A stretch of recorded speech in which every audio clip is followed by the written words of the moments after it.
Hello YouTubers, the name of this video will be Global Warming for Dummies. Once again, the name of this video will be Global Warming for Dummies. This thesis, the hypothesis that I use is taken from ancient Greece. Aristotle and some of his disciples used this when they debated in ancient Athens over 2,000-3,000 years ago. And this is a statement. The hypothesis is this: if global warming is false, and we're taking in all this money to eliminate carbon emissions, once again, hear me for what it is. If global warming is false, then everything's just fine. We just raised up tax money to clean the air, make it better for people with asthma, make it better for people with lung cancer, with breathing problems. And there's nothing to worry about. You're safe sitting in your home. You can sit with your kids, enjoy a PlayStation 4, Xbox, read a book, live a happy life. Everything's just fine.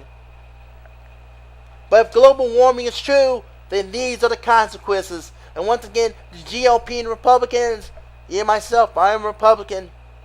We're keeping the truth for you intentionally, because at the end of this video, I'll tell you why.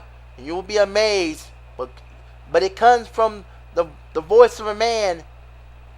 Listen to the truth, and when you hear it, in your mind, if you're smart and intelligent, it will click. You will know that I'm telling the truth for what it is. If global warming is true, part A, the positive statement, if it is true, then the influx of millions of illegal people from Mexico, Central South America coming here to live because their country cannot grow the food necessary to sustain them. If you think the border's bad now, wait till global warming kicks in. If this is called the fast track of global warming, there's two different paths that global warming can take. A fast track within 1 decade to 2 decades, or a slow track 5 decades to 7 decades. But I believe, from what I've seen in myself in my own lifetime, of my 44 years of living, we're on the fast track to global warming, and that's the path we're on right now. Once again, America is a technological nation. We are a first world country. Mexico, Central and South America are third world countries. We can build greenhouses. We have the money and resources at this time to build greenhouses that may be 80 or 100 miles long of indoor growing of food. Or I have to, because the temperature would be too severe for the food to grow outside naturally. But we would have the money in the first 2, 3, or 4, or 5 years, maybe the first decade of the crisis, to make food that way. The second part of the fast track, which is more scarier, is that Mexico, Central America, and South America will go to war with us, because the better living is going to be up north on the northern states. Chicago, Maine, New York, Oregon, Washington, states like that, North Dakota. That's going to be the best living in the United States, because nowhere else there'll be any water or anything else. It'll be too hot to grow food during the first years of this, other than it inside inside a building or something like that. And Canada is going to be prime real estate, so they might go to war with us. But if we're going to war in America, we do not make enough weapons, bullets, machinery to keep up with the demand for fighting a war. Once again, the people in Mexico, Central, South America have something we lack. There are more of them. There's like 1 billion to 2 billion people living in those countries that I just said. They would overwhelm us by sheer physical force. And when people get hungry, like they do in America, and you see it every year at Christmas time, people get desperate. Their kids don't have food. Their kids don't have clothing. Their kids don't have toys. What do? They turn to crime. It would be the same scenario when a can of corn now costs 99 cents for a can of corn at Publix or Kroger's or Walmart. Sometimes it goes for 79 cents. That same can of corn during a global warming crisis would cost $12 or $13 a can. A gallon of milk, $20. A loaf of bread, $15. If not more than that. That's something to worry about. Now the slow version of global warming. If we use newer technologies like wind, power, solar power, and nuclear, we might be able to turn things around. But it's only if it's the slow track. Once again, the hypothesis states if it's the slow track, we will have enough technology and innovation to turn things around and repair it. But that's the slow track. Now, when people don't know, carbon dioxide, CO2 make up the bulk of greenhouse gases. But once CO2 levels rise to a certain level, because we're cutting down trees in the rainforest and cutting down trees all over the place, once that level starts, it will release the methane, which is CH4. Once the methane is released, which is usually in the permafrost in Russia, ice in lakes up north, in other countries like Sweden and Switzerland, farther to the North Pole, once that ice melts, it will release the methane, which will speed it up exponentially, and the ocean levels will rise. New York City will be underneath the ocean. Savannah would be gone. Miami would be gone.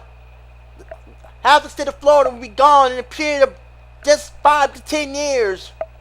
The ocean level will rise all the way up to Macon, they say. Macon, Georgia. From Savannah to Macon. That is just one hypothesis. But once again, we see it in our age. At the North Pole, Santa Claus house is under the water now. Remember, 20 or 30 or 40 years ago, that was solid ice at the North Pole, but now it's all gone. The polar bears are going extinct. The climate change has such a great effect that within the last 2 or 3 years, we've lost over 1,000, 3,000 different species of animals. But no one really knows because our scientists cannot keep up with how many animals are dying off in such a fast succession. The last thing, these two groups, the Kyoto Protocol, said, which is an international agreement signed with 177 countries, we agreed to reduce carbon emissions by 5.2% to pre-1990 levels by the year 2012. Once again, that's 2015, January the 4th, 2015.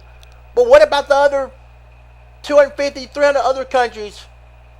The United Nations says there are around 250, 300 countries in the world that they are recognized. There was only 177. What about the other countries? What are they doing? Once again, people are cheating. Now, once again, the government agency who oversees this is called the Intergovernmental Panel on Climate Change, or also known as the IPCC. Once again, the name of this video is called Global Warming for Dummies. There are 2,000 scientists who are on this committee. Once again, I say,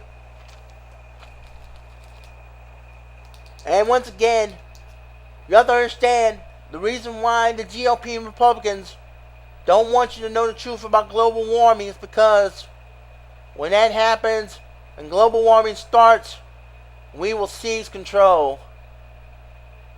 We'll turn this country into basically a dictatorship because we'll put martial law into effect.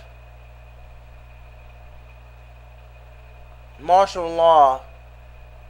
That means our cronies and friends will get special support in the government, special favors, while the rest of you people have to fight for what's left. And that's the secret. We reduce population from 7 billion people down to 500,000. How we would do it is too easy. We'd starve you out. While the president and the Congress have all the food, and the army and the soldiers will have all the food they need. Most people would see their family and kids starve to death. We will see women so weakened they will be unable to produce milk for their baby children, their babies, and therefore the babies will die. Once the cows are almost pushed to the brink of extinction because we'll be needing it for food, for protein. Milk for babies will be highly unlikely. We'll set regulations on who gets born, who lives, who dies. Retarded people, mentally ill people, people with genetic diseases will be aborted and left on the side of hills. Yes, it'll be like ancient days in ancient Rome, ancient India, ancient China. But it's not ancient in China. They did that back in the 70s. Ted Turner did a video about that. They're going to make those women have abortions, and they would leave baby children on the females, especially on the side of hills, to die, to be eaten by wolves and other animals. It'll be pure hell on earth, while the rest of us who have money will be living in Antarctica, because that is going to be prime real estate. Antarctica, for maybe, if global warming is true, remember, we can live in Antarctica for another 200 to 300, 400, 500 years. Maybe.